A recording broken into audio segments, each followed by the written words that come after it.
আরে, তোমার এখনো চকলেট খাওয়া শেষ হলো না? না আপু ভাই। তাহলে আমারও চকলেটটা না আগে আগে খাওয়া উচিত হয়নি। কিট্টুন্নি, তুমি তোমার অর্ধেক চকলেট আমাকে দিতে পারবে? না, আমি কিছুতেই দেব না।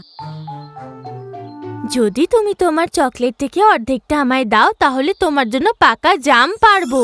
তুমি আমার জন্য জাম পারবে? তুমি মিথ্যে কথা বলছো দাদা। বড়রা কখনো মিথ্যে কথা বলে না। আমি মিথ্যে বলছি না কিট্টু, আমি সত্যিই বলছি। না, আমি একদম বিশ্বাস করি না। ঠিক আছে, তাহলে চলো আমার সাথে। ওই দেখো কিট্টু, ওই গাছে কত জাম রয়েছে। হ্যাঁ দাদা, কত জাম হয়েছে। চলো না দাদা, কয়েকটা পারি। কেন নয়, তোমার যতটা লাগবে আমি ততটাই পারবো। প্রথমে আমায় চকলেট দাও।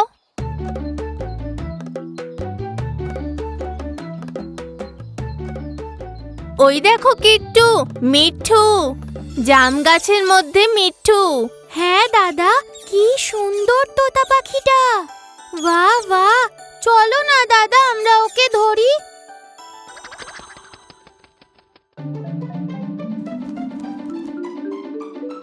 ওই দেখো কিট্টু, মিঠু ওই নারকেল গাছটায় চলে গেল।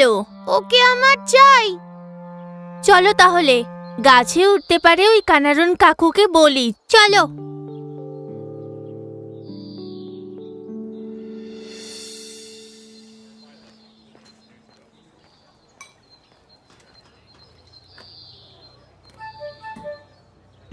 বলো কি হয়েছে? বলছিলাম তুমি আমাদের জন্য মিঠুকে ধরতে পারবে? একটা তোতা? কিন্তু তোমাদের জন্য আমি কোত্থেকে গিয়ে তোতা নিয়ে আসতে পারি বলো দেখি? ও ওইদিকে আছে মিঠু, তুমি কি আমাদের সাথে যাবে? আচ্ছা, তাহলে চলো। কিন্তু কোথায় যেতে হবে? কারান্না কাকুর সাথে কিট্টুন্নি আর আপ্পুন্নি জাম গাছটার উদ্দেশ্যে রওনা হয়ে গেল। কিট্টুন্নি শুকিয়ে যাওয়া একটা নারকেল গাছের দিকে হাত দেখিয়ে বলল, ওই তোতা ওই গাছে আছে।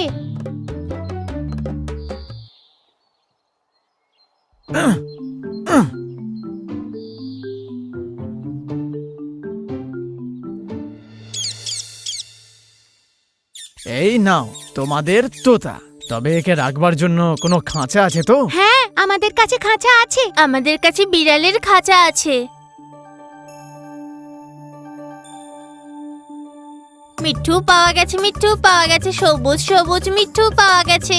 মিঠু পাওয়া গেছে, মিঠু পাওয়া গেছে, সবুজ সবুজ মিঠু পাওয়া গেছে। দুধ দেব আমি ওকে, ফল দেব আমি ওকে। মিঠু পাওয়া গেছে, মিঠু পাওয়া গেছে, সবুজ সবুজ মিঠু পাওয়া গেছে। এই দেখো মিঠু। এই দেখ তোর জন্য আমরা কি নিয়ে এসেছি। দেখো দাদা, এই তোতা কত খুশি আমাদের কাছে। ওর নিশ্চয়ই খাঁচাটা খুব ভালো লেগেছে। হ্যাঁ সত্যি, দেখে তো মিঠুকে খুশিই লাগছে। এই পুরো ঘটনাটা একটা বিড়াল বসে চুপচাপ দেখছিল। আর যেই আপ্পুন্নি আর কিট্টুন্নি ওখান থেকে বেরিয়ে গেল, ওই বিড়ালটা ওই তোতা পাখির কাছে এলো। আর সেই পাখি ওই বিড়ালটাকে দেখে ঘাবড়ে গেল। ভয় পেও না, ভয় পেও না। আমি তো শুধু দেখতে এসেছি যে আমার খাঁচায় কে আছে। বন্ধু, তুমি আমার সাহায্য করবে? কি সাহায্য করব আমি? তুমি আমায় বাইরে বার করতে পারবে? তুমি চাইলে এখান থেকে বেরোতে পারো। আমি এর আগেও এর বাইরে গেছি। আরে বন্ধু, ওই বাচ্চারা আমাকে এই খাঁচায় বন্দি করেছে। আমি বাইরে বেরোতে পারবো না। ও, এই ব্যাপার খুব খারাপ হয়েছে বেচারা। আমি সাহায্য করতে পারবো না, আমি তো তালা ভাঙতেই পারি না। আরে বন্ধু, আমাকে আকাশে অনেকটা উঠতে হবে। আমি একটা নিষ্পাপ পাখি। আমার তো জমিতে ধান খাওয়ার ইচ্ছা, পাকা জাম খাওয়ার ইচ্ছা। আমার নিজের ঘর বানিয়ে ওখানে থাকা উচিত। আমি আমার পাখা ছড়িয়ে কিভাবে উঠতে পারবো? আমি এই সুন্দর জগৎ কিভাবে দেখবো?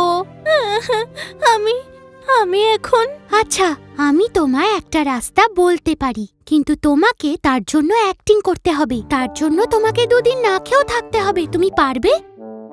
ঠিক আছে, এখান থেকে বেরোনোর জন্য আমি যা খুশি তাই করতে রাজি আছি। কখনো কেউ খাবার দিলে একদম খাবে না, একটাও কথা বলবে না। এইসব কথাগুলো বলে কুড়ুম্বি বিল্লি ওখান থেকে চলে গেল। পরের দিন সকালবেলায় আপ্পুন্নি আর কুট্টুন্নি যখন ওখানে এলো তখন দেখল যে তোতা পাখিটা ওখানে চুপচাপ বসে আছে।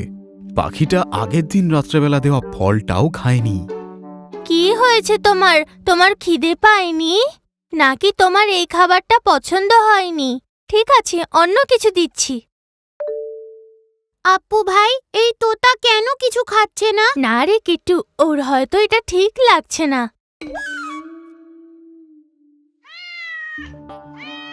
খাঁচাটা খুলে দাও দাদা।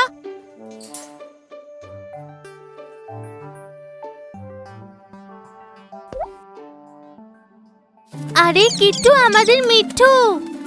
পাখিটাকে উড়ে যেতে দেখে আপ্পুন্নি আর কিট্টুন্নি চমকে গেল পুরো। কিট্টুন্নি কাঁদতে লাগলো। আপ্পুন্নি কিট্টুন্নিকে বুঝিয়ে বলল, আরে আমাদের তোতা তো উড়ে গেল। আরে আরে ছেড়ে দে রে কিট্টু, ও বাইরে হয়তো বেশি খুশি থাকে, ওকে যেতে দে।